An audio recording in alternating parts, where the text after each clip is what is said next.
We were last time in the midst of a discussion on the subject of woman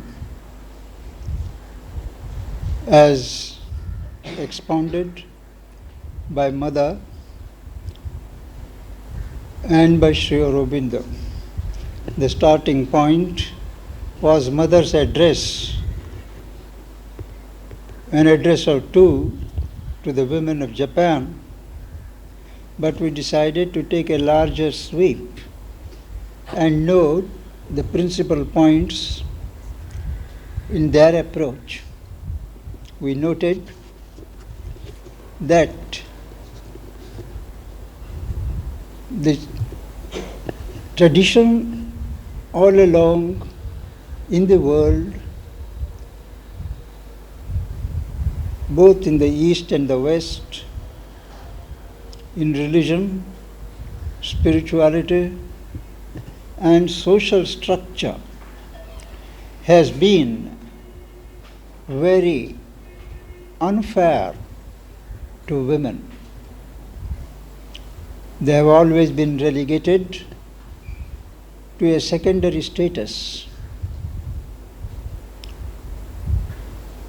Certain research works ably conducted by women writers in America, they have come with surprising statistics that till a few thousand years ago,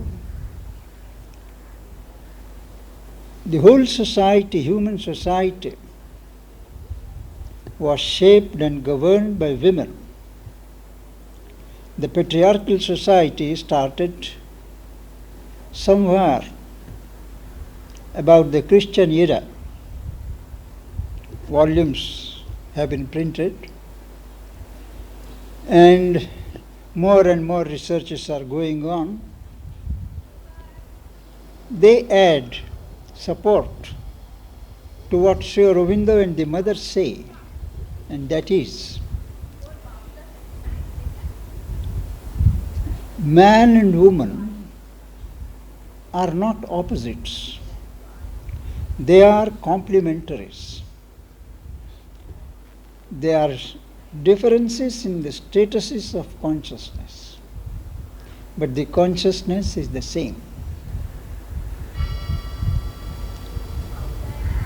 If somehow there has been a perversion in the ascetic traditions of regarding women as temptations, sense traps, and things of that sort, it is a defeatist invention of the male ego. Sri Aurobindo points out that the very concept of virginity is alien to man, but it is perfectly natural to women. There are many women in whom the instinct is not awakened. Almost always it is man who awakens the instinct and then condemns the woman. It is a very unfair situation. In the larger view of Mother, the woman has a greater responsibility than man, especially in view of the future race. It is her responsibility to shape the soul that is forming in a womb. Man cannot do it, and he won't have the patience to do it. But a woman, even from before the moment of conception, she can form a large framework, creating a kind of magnetic field for the soul to come of a particular character, of a particular type. and draw the response. It means she sets an ideal before her and lives that ideal, wanting a child of that form of character, form of shape, form, outer form, inner form. And we have noted the mother's recollection of a woman who had got twins exactly on the model of Reynolds' picture. This being so, her responsibility is greater, and though from another angle nature has put the woman at a certain disadvantage, physical disadvantage, she has also endowed the woman with greater capacities of endurance, of capacity to hold, to suffer, to build. In the science of astrology, horoscopes for instance, if a trained astrologer is not told whether the horoscope concerns a boy or a girl, from the reading he can make out, he would ask, is this girl? How do you know? Because a lot of suffering is indicated. Physical suffering, psychological suffering. A woman is made to endure an amount of suffering under which man will crack. So she has certain endowments with the capacity to hold a growing life. And even after the child is delivered, with the separation of the umbilical cord, it is only the physical connection that is cut. The mother continues to live in the child. Anything happening to the child, she feels here to a very long time, depending upon the relation kept by the child, by the boy or the girl. She has an indefinite capacity of enlarging herself, of surrendering herself, of pouring out the best in her. Man, as I said, is innately self-centered, selfish, always seeing his own point of view. It is very rare that a man can see the woman's standpoint. In our epics, for instance, in Ramayana, so much, 24,000 verses have been sung in praise of Lord Rama. And if there are any references to Sita, they are not always in the best taste.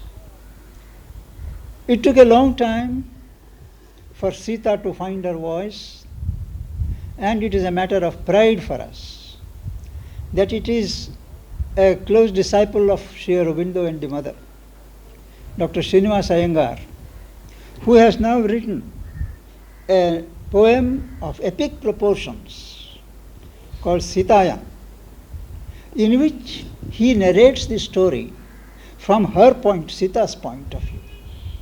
Her reactions to the accusations of Rama, to the suspicions of somebody else, to the instructions given by her mothers-in-law, and particularly during the fire ordeal, during the other abandonment.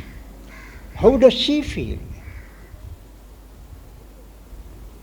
They are writing thousands of verses explaining why Rama had to do that. But it is very unnatural. Even an avatar, when he takes a human form, he has to observe certain human proportions. Similarly, Dr. Iyengar has recently brought out what is called Saga of Seven Mothers from the epics, and Kannagi from Tamil Lay of the Anklet. They are also giving out the courage, the bravery, the endurance, the large vision of the woman. Ultimately, it is the woman who shapes the well-being of the society. The saying that a hand that rocks the cradle rules the nation is not a just proverb. There is a lot of wisdom in it. And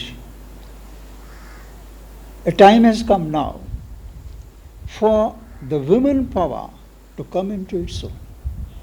One of the prominent characteristics of the new age that is on the threshold, that is in being prepared, is the coming of the woman into her own, the Shakti element in creation, which has been condemned to a Prakriti status by the ascetic philosophers. That is being slowly realized. The Tantra Shastra gave that vision, and Sri Aurobindo gave it a highly philosophical foundation.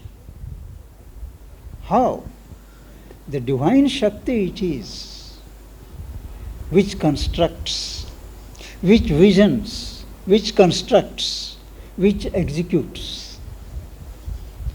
The Shiva, the masculine element, supports, provides the vision, but it is the Shakti that executes. So with this background, he says, woman has equal rights. He would speak of more rights. Actually, we should concede more rights because of what they have to support and endure. Second, it is very wrong to equate sex with woman. After all, it requires two parties. Man is equally involved, and Sri Aurobindo would say he is more responsible. So mother refused to recognize any inequality of status or nature on the basis of sex. She insisted on giving absolutely equal rights, equal opportunities, to both men and women. She would give the same attention to a letter from a man as from a woman. And when the Center of Education was started and the program of physical education begun, she was repeatedly asked whether it was not wise to relax certain programs, exercises and things in the case of girls in that particular periods. But mother said no, it is a function of nature, and as such we should not take too much notice of it. Nature adjusts itself, and she refused to have any kind of relaxation in the strenuous physical culture programs for the girls or the women. And things have justified her approach. How to remedy the situation? What has happened? But she made it very clear that woman cannot look to man for the betterment of her condition or status. Women have to work for themselves for the elevation of their status. And she says, they have to have a working program. First is a broadening of ideas. Everybody will admit that women, whether here in India or abroad, their idea world is limited, except certain intellectuals, even otherwise, down to earth, family, earth, provisions, things very narrow. Perhaps if men were circumstanced as women are, they would also have done the same thing. But anyway, they have a broader world and a wider horizon. So a woman has to broaden her ideas and develop an intellectual suppleness. They have a sharp intellect. I would say a sharp instinct. Instinct is a lower form of intuition. So they have an intuitive grasp of things. They go straight to the root of things. They won't logicize, they won't reason out. They have that suppleness. But Mother says that suppleness must be cultivated even in the intellectual plane. You cannot have fixed notions, fixed dogmas, fixed ideas, but adjust yourself according to the situations, according to the positions, and that means no rigidity. Third is no sentimental preferences. Women are known for yielding on the grounds of sentiment. They feel pity, they feel compassion. But this is all an emotional movement. It is not coming from deeper, because they are so made. The instinct of maternity, the instinct of identifying themselves with those who are less endowed is so strong that history is replete with instances of women being cheated because of sentimental preferences. Women are capable of clarity of judgment, intuitive grasp, but they are all, these special gifts are put to very limited use. Ultimately, the woman has to realize that home is not everything. Home is indispensable. Just as a physical environment is indispensable, home is indispensable, but it is not the world. There is a larger world. Home is only a focus. Third, mastery of self. Most women stop at the level of emotions. Positive emotions or negative emotions. And their whole world is organized on that basis, emotional. What is the self? Something deeper, let alone the psychic. Psychic is a new concept, say for us in India, but the self, the Atma, it is what supports the whole structure, physical, emotional, mental, spiritual. Now that self, that eternity, sense of immutability, immobilities, that witness position, that is something, it has to be built, inbuilt in the consciousness of everyone. More by women, because they are mostly lost and convoluted in domestic attachments.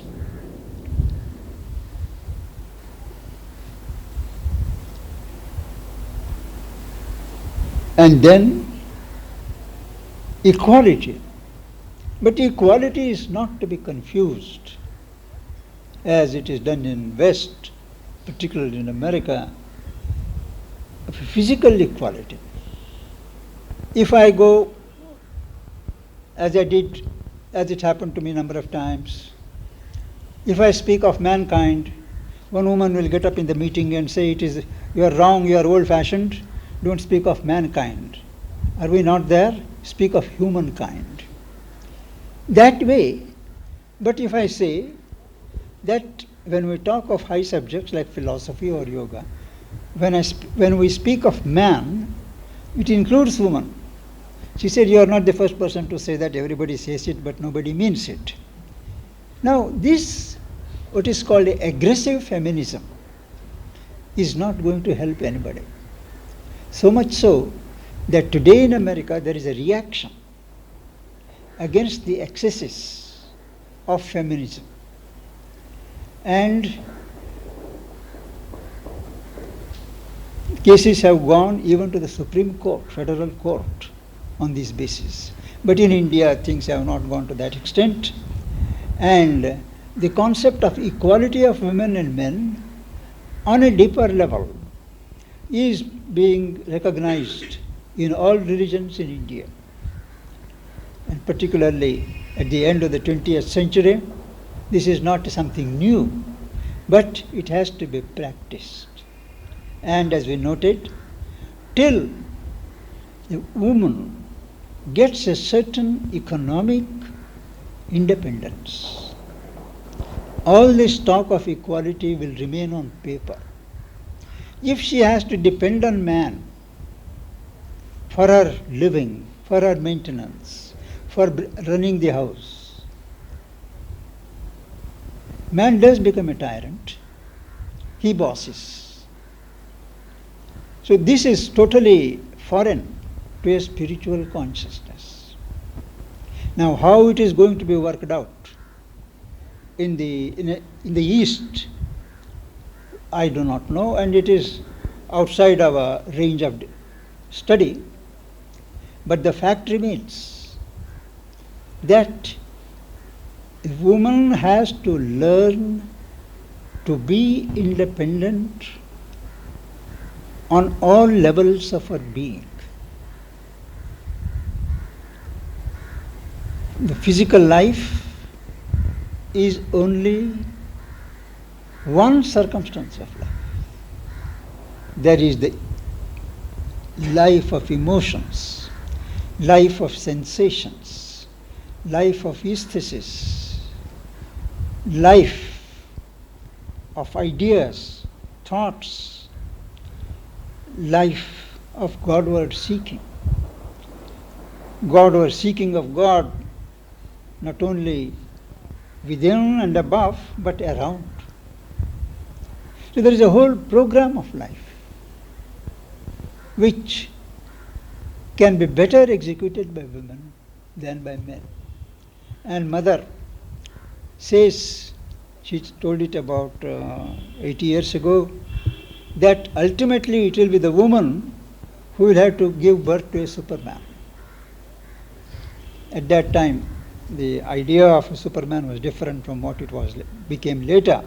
But what she meant was that heroic souls, pioneers of evolution of consciousness, they are all being given birth to by women. And women is a subject that demands close attention by itself.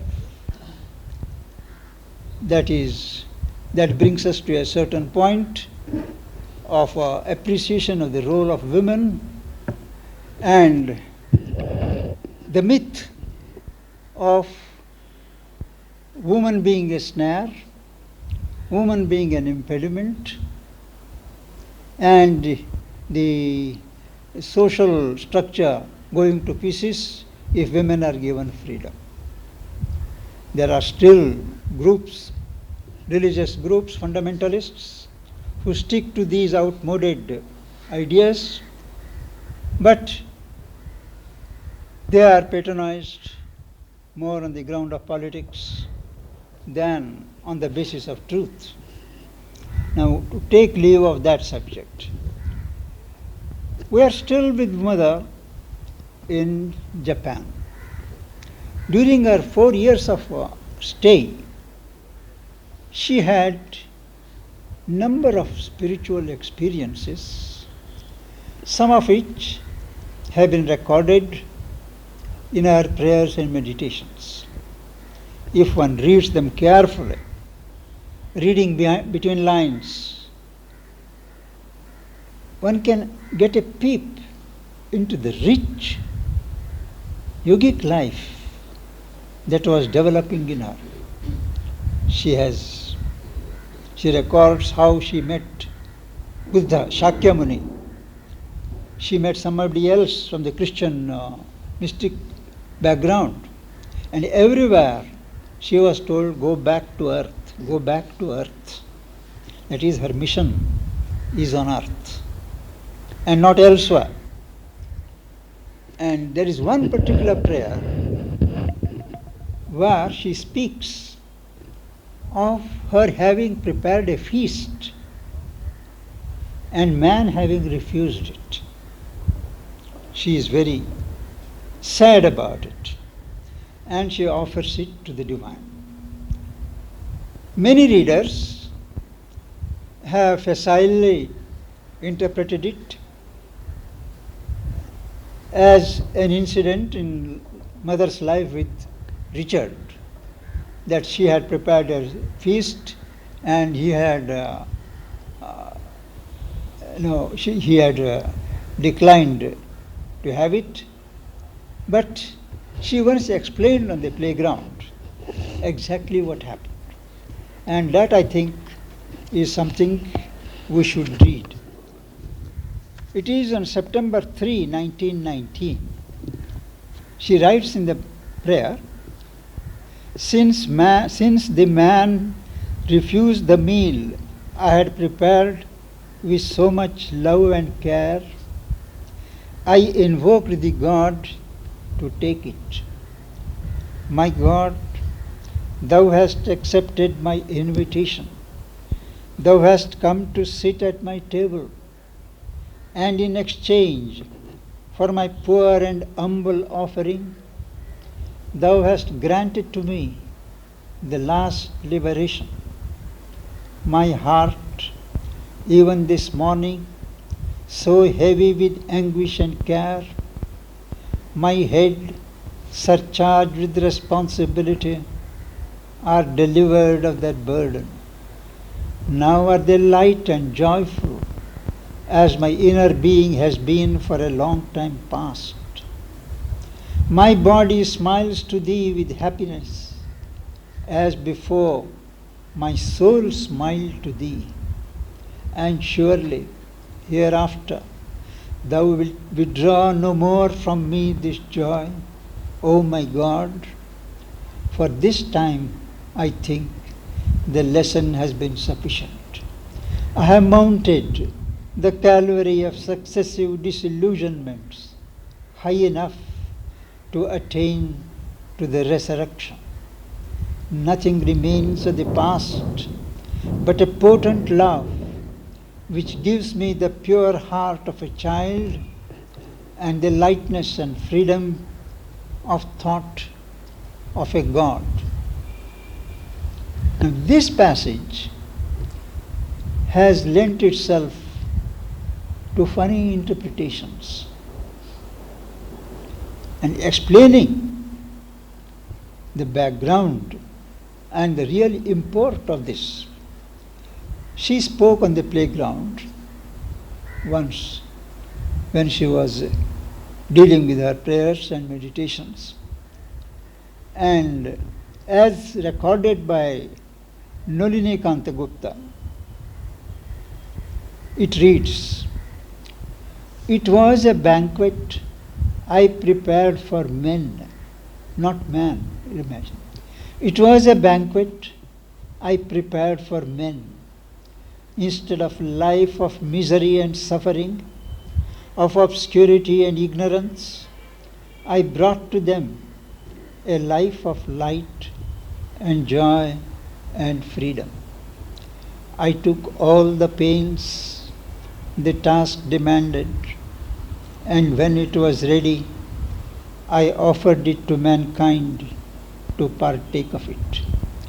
But man, in his foolishness and pig-headedness, rejected it, did not want it. He preferred to remain in his dark, miserable hole. Now, what am I to do with my feast? I cannot let it go waste, throw it to the winds. So I offered it to my Lord and laid it at his feet. He accepted it. He alone can enjoy it and honor it. The feast is that of transformation. The divine life on earth. Man is not capable of it naturally, cannot attain to it by his own effort or personal worth. It is the divine who is to bring it down himself. He is to manifest himself and thus establish his own life here below. Then only will it be possible for the human creature to open to the urgency of the new beauty and offer his surrender. It was not easy to prepare the feast. I had to bear the full load of the cross and ascend the Calvary. Jesus, as he mounted to his destiny with the cross on his back, stumbled often and fell and rose again with bruised limbs to begin again the arduous journey. Even so, this being too had to go through many disillusions and deceptions, many painful and brutal experiences. It was not a smooth and straight going, but a tortuous and dangerous ascent. But at the end of the tunnel, there is always the light. The Calvary and the crucifixion culminated in the resurrection of the divine passion of Christ, flowered into this supreme recompense. Here too, after all the dark and adverse vicissitudes, lies the fulfillment of transformation. One must pass through the entire valley of death and rise to the topmost summit to receive and achieve the fullness of the glory. One must leave behind all the lower ranges of ignorance, the entire domain of human consciousness. Come out of the imperfection man is made of. Then only will he put on the divine nature as his own body and substance. This was her explanation, a very inspiring, moving explanation.